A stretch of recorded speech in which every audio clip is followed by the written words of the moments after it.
The essential purpose of the 7 Habits of Highly Effective People is to learn how to lead your life in a truly effective way. To describe what the 7 Habits material is, let me share with you what it is not. It is not a quick fix program. It is not a program of the month. It is a process of personal and interpersonal growth and development that will require not only your continuing best efforts, but also your patience. As we all know, real growth and development cannot take place overnight. You must pay the price over an extended period of time to reap the benefits of these habits. Implementing the 7 habits will be an upward personal climb like a journey up a steep mountain. It won't be easy. It will be a challenge. As you ascend the mountain, so to speak, with this 7 habits material, you'll become acutely aware of the loose gravel, the loose rocks in your life. You may slip occasionally, maybe even fall back a time or two. You will feel the gravity pull of old habits working against you. But I'll assure you, as you continue in your climb and endure in your efforts, you will begin to feel a level of exhilaration and of attaining entirely new heights in your life, higher and higher levels of effectiveness. By applying this effort, you can expect to increase your capacity to achieve your personal and professional goals and to develop better working relationships with your associates and all of your loved ones. In short, you can expect to become more effective. Let me suggest that the best way to get the most out of the 7 habits is to be very open-minded, to be open to self-discovery. Participate, really get involved. Look for ways to apply and to implement these habits in your life. You see, our habits form our character. You may have heard the quote, "Sow a thought, reap an action. Sow an action, reap a habit. Sow a habit, reap a character. Sow a character, reap a destiny." For our purposes, we will define a habit as the intersection of knowledge, skill, and desire. You see, knowledge is the theoretical component. That is the what to do and the why to do it.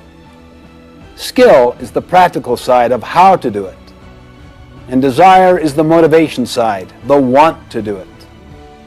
In order to make something a habit in our lives, we literally must have all 3 components. Habits are powerful factors in our lives. They constantly express our character. They determine the level of our effectiveness or our ineffectiveness. In the words of an English poet, we first make our habits, then our habits make us. The 7 habits are simply common sense organized. But remember, what is common sense is not always common practice. So I encourage you to make the investment, put forth the time and effort. Focus on the kinds of changes you can make consistently and over time to develop these habits.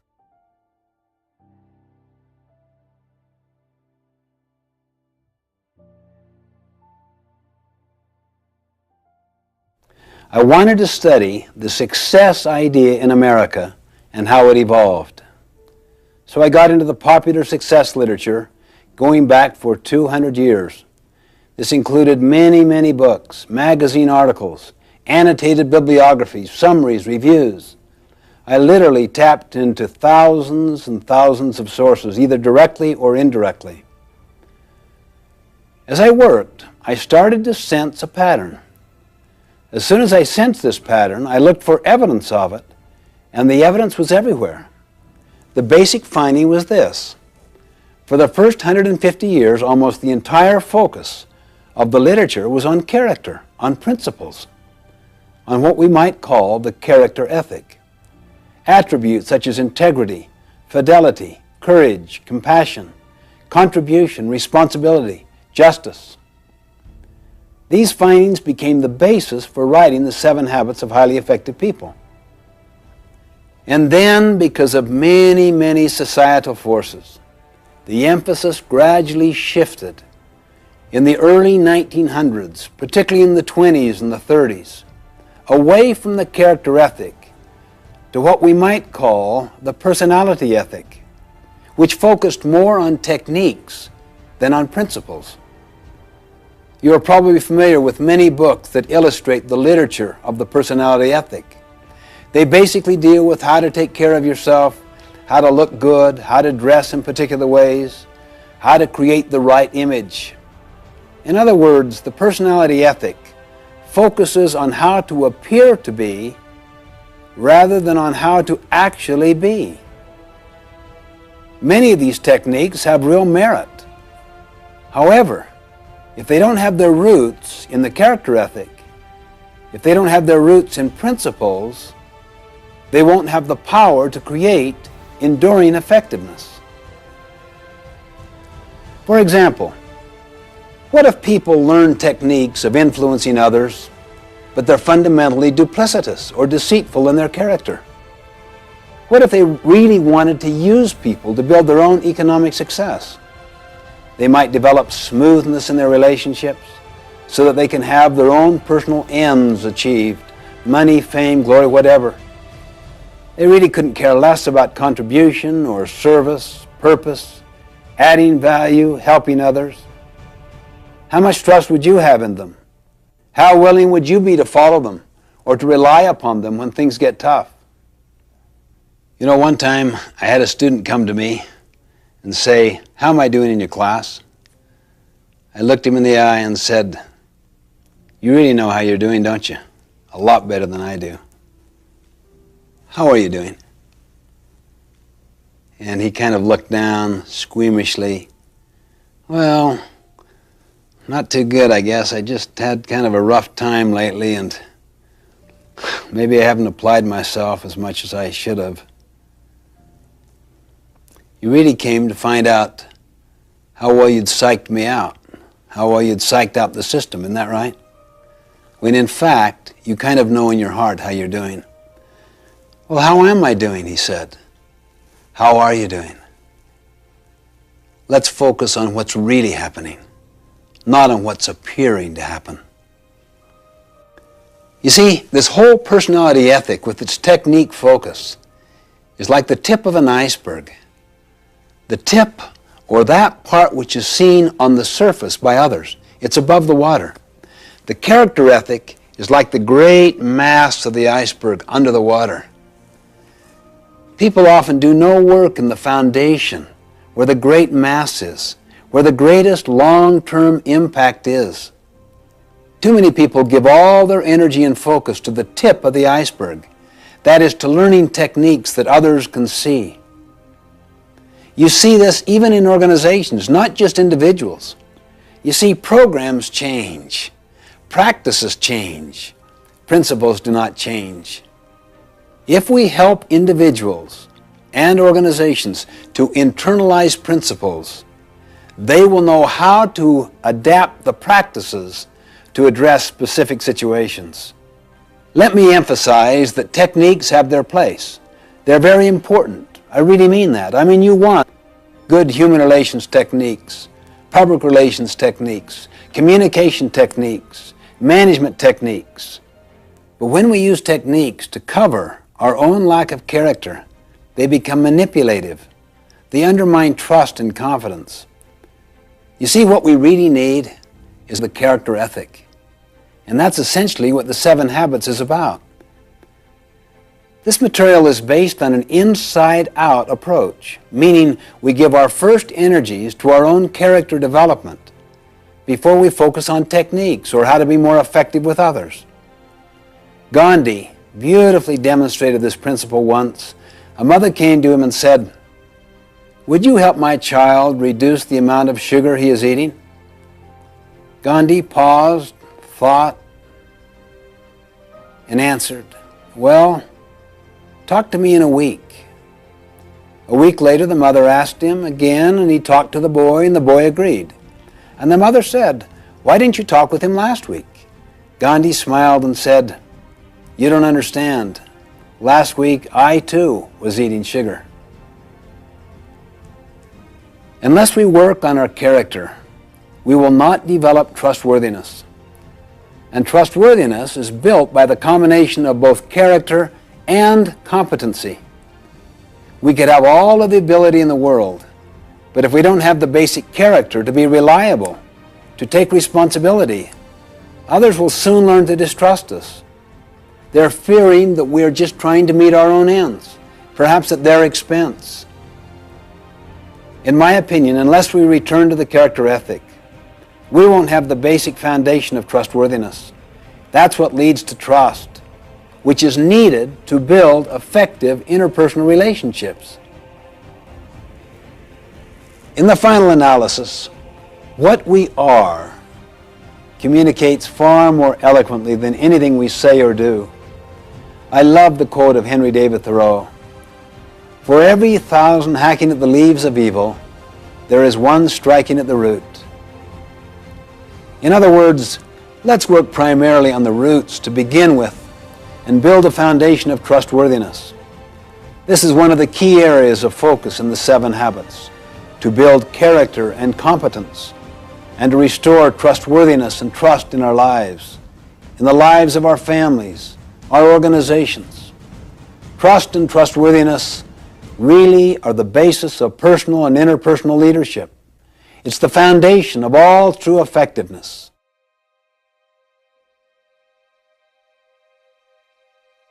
I would like to stand back and look at the basic structure, the basic framework of the 7 habits as a whole. You see, they're organized in a particular way for a reason. They're all interrelated. In fact, the relationships and the sequence among the habits are the key to their overall power. To help us visualize the sequential and progressive nature of the 7 habits, I'd like to use a simple diagram I call the maturity continuum.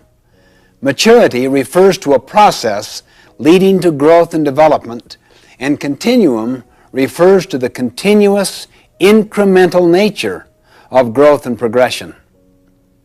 If you were to see a maturity continuum line from low maturity to high maturity, there would be 3 basic levels to it. The first level is dependence. The second level is independence. And the third and the highest level is interdependence. Let me define these 3 terms very briefly. Dependence basically means you need others to get what you want. You see, all of us began life as an infant, dependent on others for nurturing and sustenance. I may be intellectually dependent on other people's thinking. I may be emotionally dependent on other people's affirmation and validation of me. Dependence is the attitude of you. You take care of me. You come through for me. Or you don't come through. I blame you for the results. Independence basically means you are pretty much free from the external influence, the control, and the support of others. You think, you act for yourself. You're validated from within. You're inner-directed. You're self-reliant. You get what you want through your own effort. Like dependence, it is possible to be independent in various areas, physically, financially, intellectually, emotionally, while not being independent in other areas. Independence is the attitude of I. I can do it. I am responsible. I am self-reliant. I can choose. True independence of character empowers us to act rather than to be acted upon. It frees us from our dependence on circumstances and other people. It is the avowed goal of many individuals and also many social movements to enthrone independence as the highest level of achievement. But it is not the ultimate goal in effective living. There is a far more mature, more advanced level. The third and highest level in the maturity continuum is interdependence. If people were interdependent, what would they be? They would be very much like a marriage, a family, an executive team where they need to cooperate together in order to accomplish what I want, what you want, what we want together. In fact, we live in an interdependent reality. Interdependence is essential for good leaders, good team players, for success in marriage, for family life, and organizations. Interdependence is the attitude of we. We can cooperate. We can be a team. We can combine our talents, our abilities, our best efforts to achieve our highest success. Now here is the basic insight. Think on this. Until you and I are independent, we cannot be interdependent. Let me say that again. Until you and I are independent, we cannot be interdependent. In other words, we can't do calculus before we understand algebra. We can't run before we learn to walk. We neither can learn to work cooperatively with other people if we don't have internal self-mastery. That's why the first three habits, be proactive, begin with the end in mind, and put first things first, deal with self-mastery, self-control, self-dominion. They form the deepest part of our character. They constitute what I call the private victory, the victory over self. You see, private victories must precede public victories. To lead others effectively, we first must be able to lead ourselves effectively. For example, when I make a commitment to get up early and exercise, and I literally carry it out, I feel better. I feel better about myself. I have greater emotional strength. I have better physical energy. You see what that means? A private victory. As a result, I do better in all my relationships with others. That's the public victory. However, have you ever noticed the tendency to be irritable with others after failing to keep a commitment to yourself? I know, speaking for myself, I can usually trace my weaknesses, my failures in dealing with others to some flaw, some failure to win my own private victory. These first three habits lead us from dependence to independence. Then once people have control over themselves and have a measure of independence, they're ready to deal with the next three habits. Think win-win. Seek first to understand, then to be understood, and synergize, all of which helps us in our relationships with others, enabling us to be successful with people. Habits 4, 5, and 6 develop what I call the public victory, effectiveness with others. It's based on teamwork, on cooperation, and communication. Habits 4, 5, and 6 utilize our personality. They're more skill-based, and they lead us from independence to interdependence. That is the attitude of we, where we cooperate to accomplish desired results. Then habit 7, sharpen the saw, is the habit of renewal, of regular, balanced renewal in all of the dimensions of our life. It surrounds and encompasses all of the other habits. It is the habit of continuous improvement that creates an upward spiral of growth and development. Now, interdependence is a choice that only independent people can make. For instance, let's say you're my supervisor and I'm very dependent upon your opinion of me. I'm also dependent financially and intellectually upon you. But let's say you have some blind spots in your performance and you really need feedback. I'm aware of your blind spots. I also have enough skill to give you feedback. But would I do it? I wouldn't. I'm too dependent upon you. I'm too angry at you. I'm mad because those blind spots hurt me. I have what's often called a love-hate relationship. You see, the person you're dependent upon also controls you. If you don't get what you want, it makes you mad. So I wouldn't possibly give you honest feedback. I don't want to rupture my relationship with you. So what do? I talk to others, and then they share their experiences, and they validate me, and we badmouth you. We're simply not interdependent. If I were truly interdependent, that means if I'm first of all independent, I could go to you and I could say, could we have a visit? I would like to share some of my concerns. But if you were dependent yourself and used to borrowing strength from your position power, you might try to intimidate me. You might say, well, what is it, Stephen? Let's get to it right now. What are your concerns? On the other hand, if I'm emotionally and intellectually independent from you, I could be courageous and kind at the same time. I'm patient. I don't give up, but I don't give in. I could say, we need a little more time where we're not going to be interrupted. Let's do it at our mutual convenience. You would sense that you're dealing with a person of integrity, of power, of strength, of courage. You would also know from my professional development opportunities and the way I have exercised them, I've got about 10 other jobs I could go to at any time. You probably also know I'm the only one in your crew that isn't bad-mouthing you. I have no need to badmouth. I have no energy around your weaknesses. I don't want to do something to hurt you. I want to do something to help you, to overcome your weaknesses, or perhaps help you compensate for the deficiency in some way. So I'm most positive person on your entire team. I'm almost indispensable to you. Now the first 3 habits develop that kind of strength, courage, and capacity.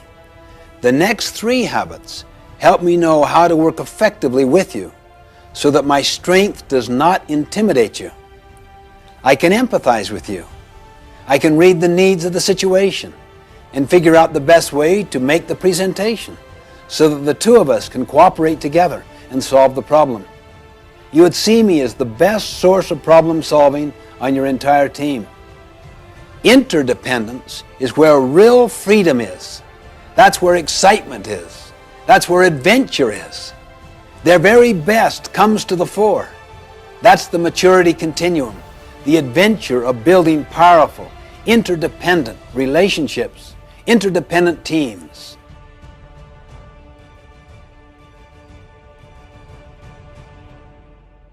A brief overview of each of the habits. It's like getting a kind of airplane view of the whole mountain range before we go down to explore the detail.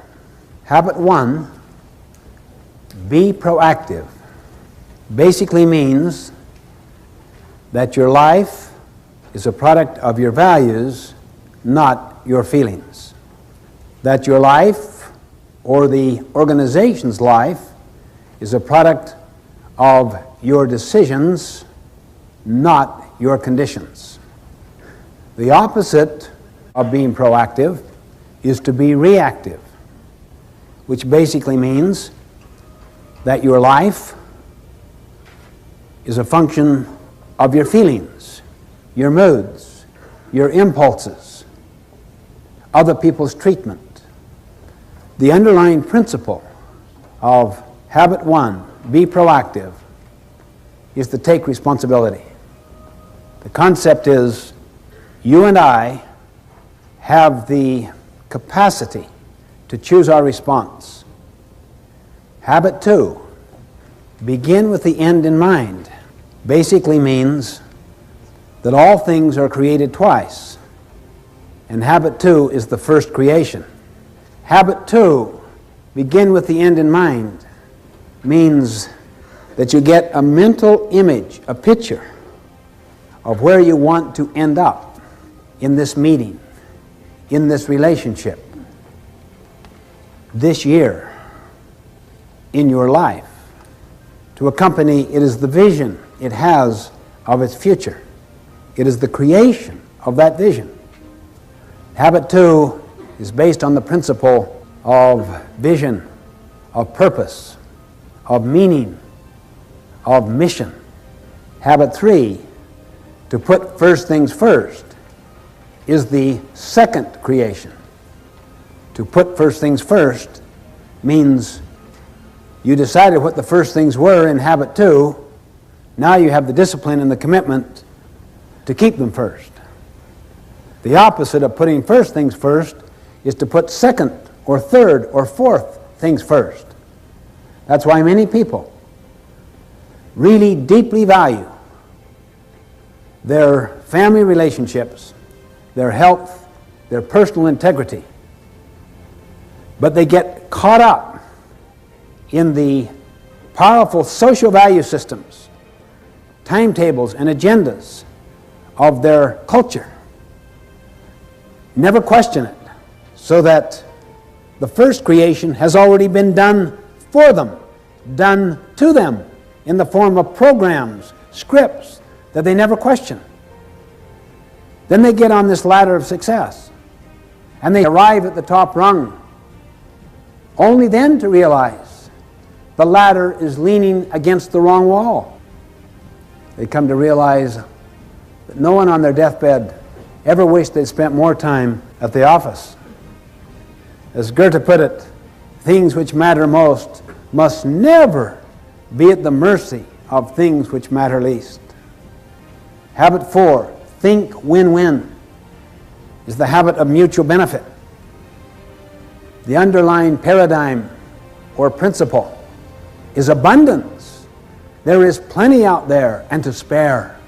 So you don't have to be threatened by the strengths of other people. You can nurture competency around you higher than your own. It doesn't threaten you. You can share knowledge. You can share recognition, gain, profit. The opposite is scarcity, not abundance. It's like a piece of pie. There's only so much. If you get the recognition, I may not get it. If I share gain or profit with you, we will have less. Habit 4, to think win-win, comes from the principle of abundance, not scarcity, meaning the pie gets larger and larger and larger. Habit 5, seek first to understand, then to be understood, is the habit of empathic communication, meaning you always seek to understand first. The teacher diagnoses, pre-assesses before teaching. The doctor diagnoses before prescribing. The attorney does discovery before developing his or her own case or brief. Understand first before you seek to be understood, before you seek to contribute, before you take action, before you have the basis for judgment. Habit 6, synergize, is the habit of creative cooperation, seeking to understand. We create something that was not there before. That takes high levels of cooperation. The principle behind habit 6 is the principle that 1 plus 1 can equal 3, 4, 10, 20, 1,000. It's the principle of putting two boards together that are stronger in total than adding the sum of the boards separate. It's the principle of valuing differences, not tolerating differences, not accepting differences, celebrating differences. Habit 7 is called sharpen the saw. It is the principle of renewal, the principle of continuous learning, continuous improvement, getting better constantly. It's based on the principle that we have the capability of charging our own battery. The opposite of habit 7, sharpen the saw, is to just let the blade get dull, to let the mind atrophy, to let the body lose its tone and its vitality through junk food and no exercise and trying to live a life of hedonism, pleasure-seeking, rather than one of contribution and service. It renews each of the other 6 habits.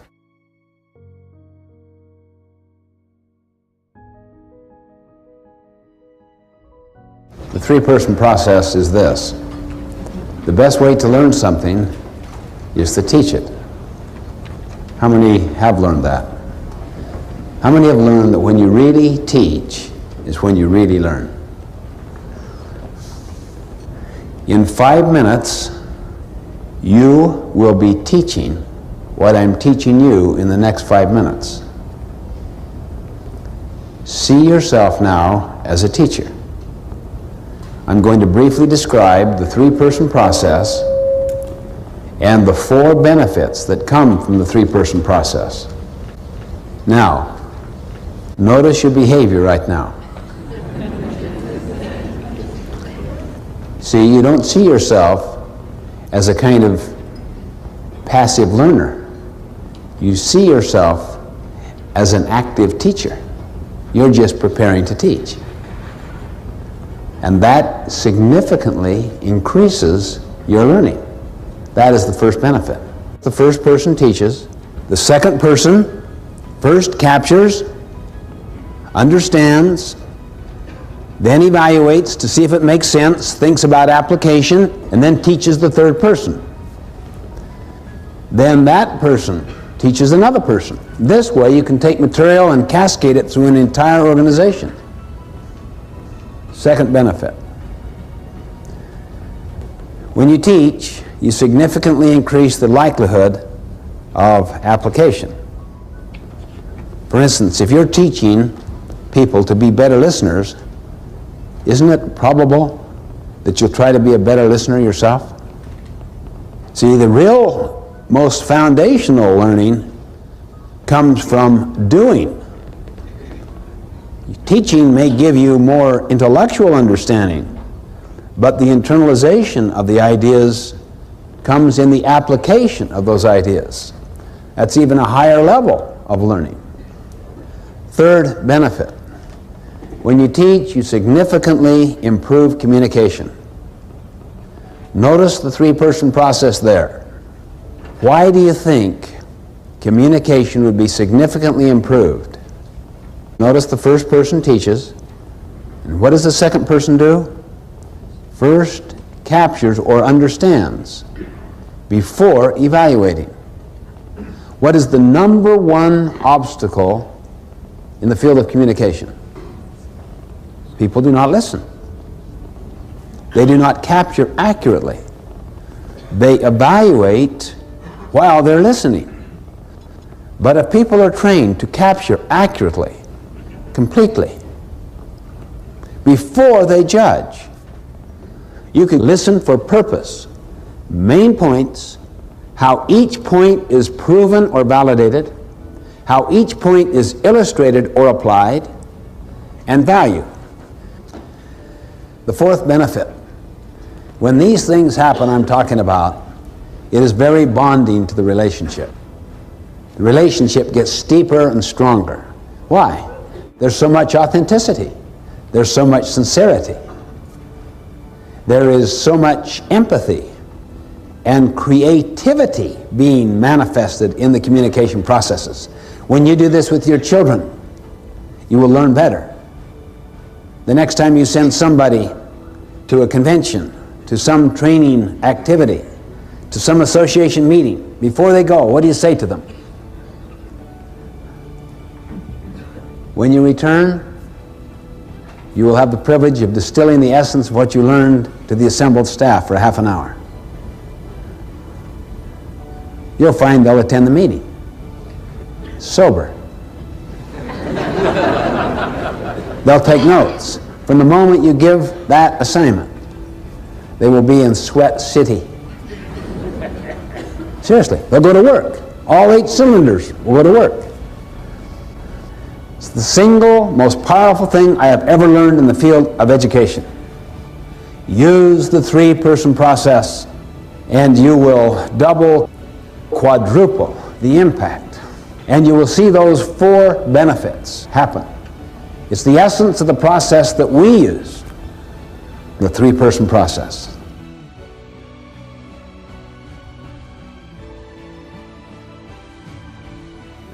We have to realize that it is all based upon principles, upon natural laws. That is why we are presenting this foundational material first. We need to understand the concept of a principle and the concept of a paradigm, and also how to define effectiveness. Then we'll look at the 7 habits. I suggest that principles are not only natural laws, objective, factual, external to ourself. I suggest they are also self-evident. How would we know that? We have found that if you can get enough people interacting freely and synergistically who are informed, all the value systems are the same. We find that regardless of one's background, religion, culture, nationality, race, gender, regardless of the level in the organization, regardless of the industry or the profession, the same underlying values are universal. They represent what we could call principles. There is consensus that surrounds them, such as integrity, service, contribution, the growth and development of people, kindness, how you treat people, dignity, fairness. These are universals. Every one of the habits represents a principle, a fundamental natural law that is self-evident. Now, let me just give an illustration of the difference between a social value and principles. It was a dark and stormy night. Captain, Captain, Captain, wake up. What is it? Sorry to awaken you, sir, but we have a serious problem. And we've tried to solve it and can't. What's the problem? There's a ship in our sea lane about 20 miles away that refuses to move. Well, what do you mean they refuse? Just tell them to move. We have, sir. That's the problem. They won't respond. I'll tell them. The signal goes out. Move starboard 20 degrees. The signal comes back. Move starboard 20 degrees yourself. What arrogance. Who is this guy? He doesn't know who I am. Let him know a captain is giving the command. The signal goes out. This is Captain Horatio Hornblower, the 16th. Move starboard 20 degrees at once. The signal comes back. This is Seaman Carl Jones, the 3rd. Move starboard 20 degrees at once yourself. This is a command. A seaman commanding me, a captain? I can't believe this. What is going on? Let them know who I am. We're a battleship. We could just blow them out. The signal goes out. This is the mighty Missouri, flagship of the 7th Fleet.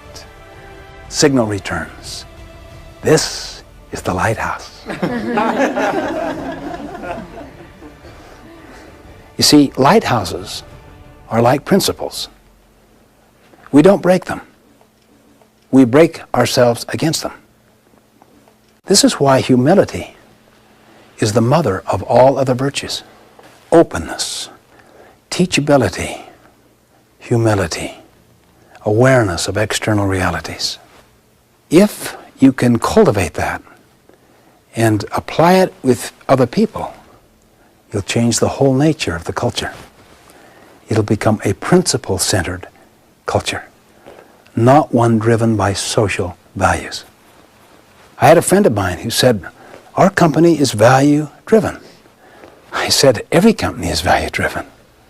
Hitler was value-driven. The question is, are the values in alignment with principles? That is a humbling question. Are my values and my habits in alignment with principles, with natural laws? Now, when principles and values are aligned, then you could use the words interchangeably. You could call it values or principles. It would make no difference. So you don't want to get hung up semantically on the difference. But if they are not aligned, then it's better to see what the principle is and what the established value is, and then work here to align it.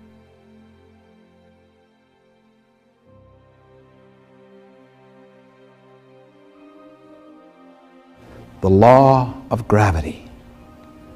Gradually, the whole world has come to accept that. The apple falling out of the tree and hitting the scientist's head. Simple observation. The law of gravity governs. What if you had a legislature trying to repeal the law of gravity? A principle is the actual reality, like the law of gravity, the way things are. How many here, when you were in school, did a lot of cramming? Be honest now. How many got really good at it? How many here have ever worked on a farm? Ever cram on the farm? I don't mean just work hard at the end to bring in the harvest. I mean forget to plant in the spring, flake off all summer, and then really work hard in the end to bring in the harvest. Well, it's patently foolish. We know that. Why? Because a farm is a natural system and is governed by what? Principles or social values?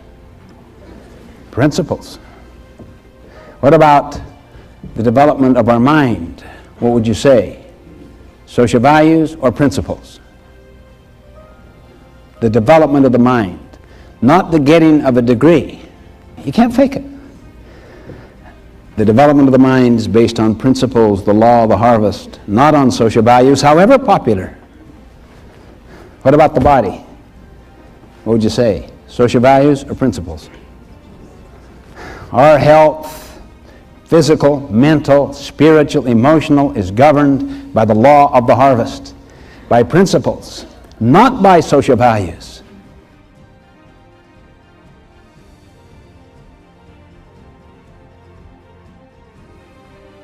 Everything that I've been talking about is not easily achievable. It takes continuous effort. You can't fake, for instance, the ability to do 20 push-ups. You can't fake it. You have to pay the price. Next time I come back, he literally, I'm convinced, could do 25, even 50. But he'd have to pay a price to do it. It stirs up an awareness that we're dealing with realities out there, particularly principles that ultimately will govern. We are not in control. See, the traditional concept is get in control. We are not in control. Principles control. We control our actions, but the consequences that flow from those actions are controlled by principles.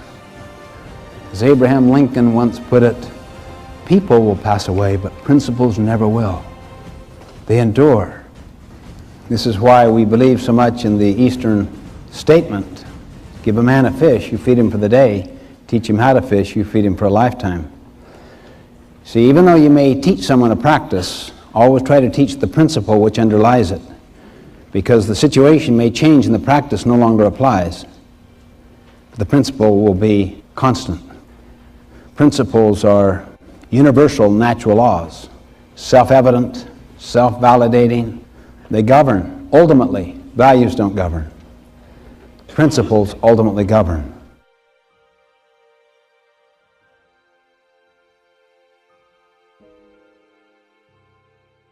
The Greek root paradigma. It basically means a pattern, a model, a representation, something that stands for something else. It comes from the mental image you have in your mind of the way things are out there. And the images we carry in our heads of the way things are, of reality, come basically from our own backgrounds, our own experiences. All of us think we see the world as it is. In fact, we see the world as we are. We project onto the outside world, our environment, the people we associate with, including how we see ourselves. We project out of our own conditioning experiences, our background, a certain representation, a certain model, a certain set of expectations, a certain assumption on that reality out there. And we think that's the way it is. I might describe myself or you or a situation as if I am describing it as it is. In fact, I am describing myself, that is, my perceptions, my frame of reference, my worldview, my value system, my autobiography. And I'm projecting it upon the outside. You see, a paradigm is the map you have in your mind.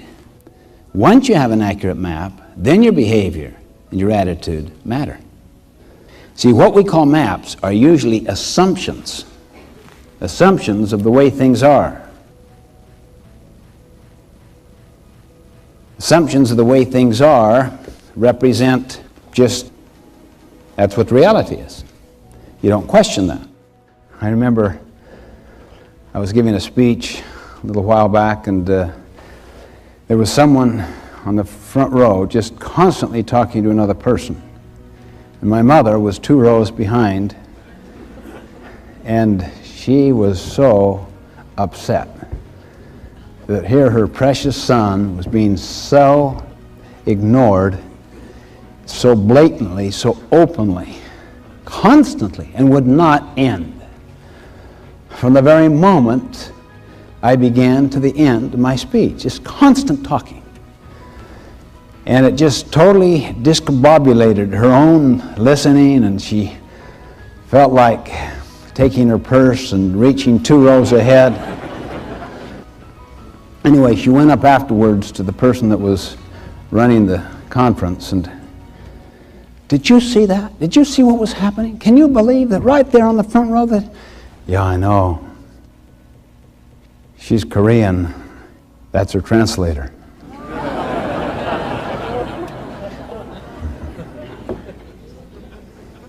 I was on a subway, very, very large metropolitan city. Sunday morning, it's quiet, sedate. Bunch of young kids run into the subway. Father follows. He sits near me. The kids just go crazy on that subway, running up and down, turning people's papers aside, just raucous and rude. I'm sitting there. Oh, I can't believe this. He does nothing. I look at my attitude, see? Attitude, and try to control. But look what I could see. After a few minutes, attitude went into behavior. Sir, do you think you could control your children a little? They're very upsetting to people. Oh, yeah. He lifted his head as if to come to an awareness of what was happening. Yeah. I don't know. I just guess I should. We just left the hospital. Their mother died just about an hour ago, and I guess they don't know how to take it, and frankly, I don't either.